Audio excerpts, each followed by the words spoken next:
بسم الله الرحمن الرحیم حامدا ومصلیا ومسلما اما بعد. زما عزتمندو، یو وظیفه مونږ ښودلې وه د بعضې ملګرو د رایې مطابق چې یو انسان چې کوم دی نظر واخلي نو د هغه دپاره څه اعمال کول پکار د هغې دپاره هم یو دویمه وظیفه هایو. خو د ټول نه اول زه تاسو ته دا درخواست او دا گزارش کوم چې څومره ملګري موږ سره په دې چینل کې نوي یې نو دا چینل سبسکرایب کړئ، ټلی نشان ورسره ووهئ چې زموږ څومره دیني معلومات راځي، څومره چې کوم دی د هر قسم څیز دپاره کوم اعمال او مجربې وظیفې ښایو. انشاءالله د ټول نه اول به تاسو ته درځي، نو هغې له پکار چې زموږ سره په دې چینل کې شریک شي نو د ټول نه مخکې به هغې ته زموږ داسې قسمه وظایف رسي او نورو ملګرو سره هم شریکې کړئ. زما عزتمندو، نیک کار دی او په نیکۍ کې د بل سره ښېګړه کول زما عزتمندو دا د مسلمان باندې حق دی چې د بل مسلمان ته نیکه لاره وښایي او داسې طریقه ورته وښایي چې په قرآن او حدیث باندې د دې انسان عقیده او یقین جوړ شي. د دې د برکته به انشاءالله موږ ته هر قسم څیز باندې کامیابي او امور حاصلیږي چې موږ د دې قسمه وظایفو خیال ساتو.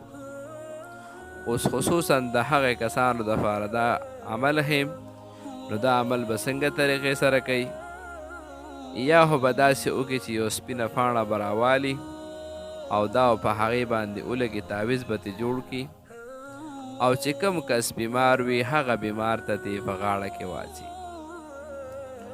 اوس که چېرې مثال په طور دا انسان وایي چې زه ورسره نور مخکې مزید هم څه کولی شم، نو عمده آیاتونه مبارکه چې کوم دی په یو پاڼه باندې ولیکه او د هغې نه بعد یې په اوبو کې ولیکه،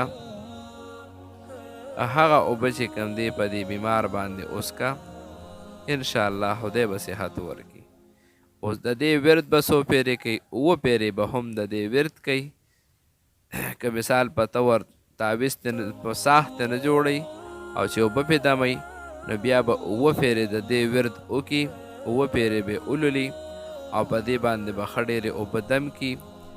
هغه اوبه چې کوم دی په هغه انسان اول وڅښي دي، دویم نمبر په ده باندې به ترمکیا شان هم وکړي.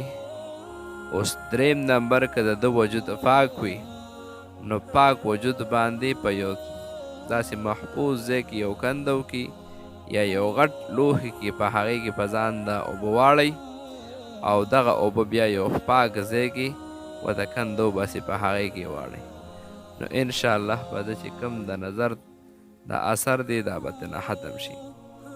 اوس هم هغه کلمات تاسو ته هغه آیاتونه مبارکه ښایو چې د کوم دپاره موږ دا څومره خبرې وکړئ. اعوذ بالله من الشیطان الرجیم، بسم الله الرحمن الرحیم، بسم الله حبس حابس وحجر یابس وشهاب قابس ردت عين العائن عليه وعلى حب الناس إليه فرجع البصر هل ترى من فطور ثم رجع البصر كرتين ينقلب إليك البصر خاسئا وهو حسير. صدق الله العظيم.